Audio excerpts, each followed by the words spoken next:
भारत और पाकिस्तान के बीच 4 दिनों तक संघर्ष चला। भारतीय सेना ने बताया कि 6-7 मई की दरमियानी रात चलाए गए ऑपरेशन सिंदूर के तहत पाकिस्तान में मौजूद आतंकवादी कैंपों पर हमले किए गए। भारतीय सेना ने कुल 9 ठिकानों पर हमले करने की बात बताई। वहीं पाकिस्तान ने इसे एक्ट ऑफ वॉर बताया और कहा कि उन्हें जवाब देने का पूरा अधिकार है। चर्चा इस बात पर हो रही है कि 4 दिनों तक चले इस संघर्ष में किसका कितना नुकसान हुआ। पहले भारत की बात की जाए तो भारत सरकार के पत्र सूचना कार्यालय यानी पीआईबी ने ऑपरेशन सिंदूर को लेकर एक प्रेस रिलीज जारी की है। इसके मुताबिक 9 आतंकी शिविर नष्ट किए गए और 100 से ज्यादा आतंकवादी मारे गए। प्रमुख आतंकी कमांडर जैसे यूसुफ अजहर, अब्दुल मलिक रऊफ, मुदस्सिर अहमद की मौत हो गई। भारत एक ही ऑपरेशन में परमाणु शक्ति वाले देश पाकिस्तान के 11 एयरबेस पर हमला करने वाला पहला देश बना। पाकिस्तान की वायुसेना की 20% संपत्ति नष्ट कर दी गई। भोलारी एयरबेस को भारी नुकसान हुआ और स्क्वाड्रन लीडर उस्मान यूसुफ की मौत हुई। वहीं दूसरी तरफ भारत की सैन्य कार्रवाई के बाद पाकिस्तान के विदेश मंत्री इसहाक डार ने पाकिस्तान की संसद में बयान दिया कि पाकिस्तान की एयरफोर्स ने भारत के 5 फाइटर जेट मार गिराए थे। इनमें 3 रफाल विमान शामिल हैं। पाकिस्तान का दावा था कि उन्होंने हमले की रात 70 से ज्यादा ड्रोन को भी निशाना बनाया था। हालांकि भारत की तरफ से एयर मार्शल ए.के. भारती ने पाकिस्तान के दावे पर कोई स्पष्ट प्रतिक्रिया नहीं दी और न ही रफाल के नुकसान की बात मानी। पाकिस्तान सेना ने कहा कि जवाबी कार्रवाई में उनकी तरफ से भारत के 26 सैन्य ठिकानों को निशाना बनाया गया था। सैटेलाइट तस्वीरों में क्या दिखा?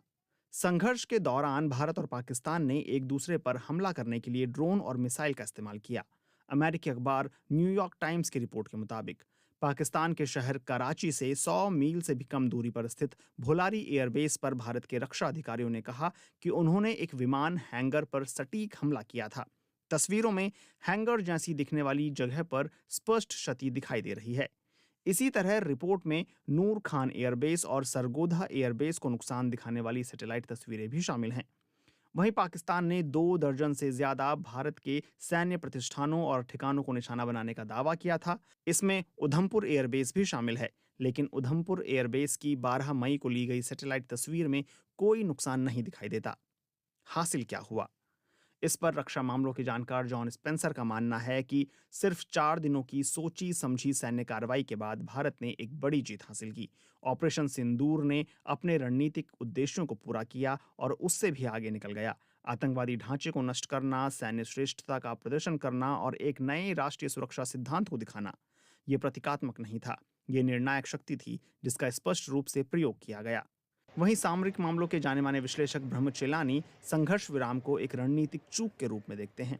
वो कहते हैं कि अगर पाकिस्तान को सैन्य संघर्ष में बढ़त मिल जाती तो वह बिना किसी हिचकिचाहट के अपनी बढ़त का फायदा उठाता और भारत के लिए निर्णायक और संभवतः अपमानजनक परिणाम की मांग करता। इसके उलट भारत ने युद्ध विराम पर सहमति व्यक्त की, ठीक उसी समय जब उसके सशस्त्र बलों ने बढ़त हासिल कर ली थी। हालांकि ये कदम भारत के संयम या कूटनीतिक गणना को दर्शाता है, लेकिन इसे रणनीतिक चूक के रूप में देखे जाने का भी जोखिम है। लंदन स्थित किंग्स कॉलेज में सीनियर लेक्चरर वॉल्टर लैडविक कतर के मीडिया संस्थान अल जजीरा से कहते हैं कि ताज़ा संघर्ष ने पाकिस्तान को कश्मीर मुद्दे का अंतर्राष्ट्रीयकरण करने का मौका दिया है, जो उसका दीर्घकालिक रणनीतिक लक्ष्य रहा है। वहीं कूटनीतिक रूप से भारत ने पाकिस्तान स्थित आतंकवादी समूहों पर अंतर्राष्ट्रीय ध्यान फिर से केंद्रित करने में सफलता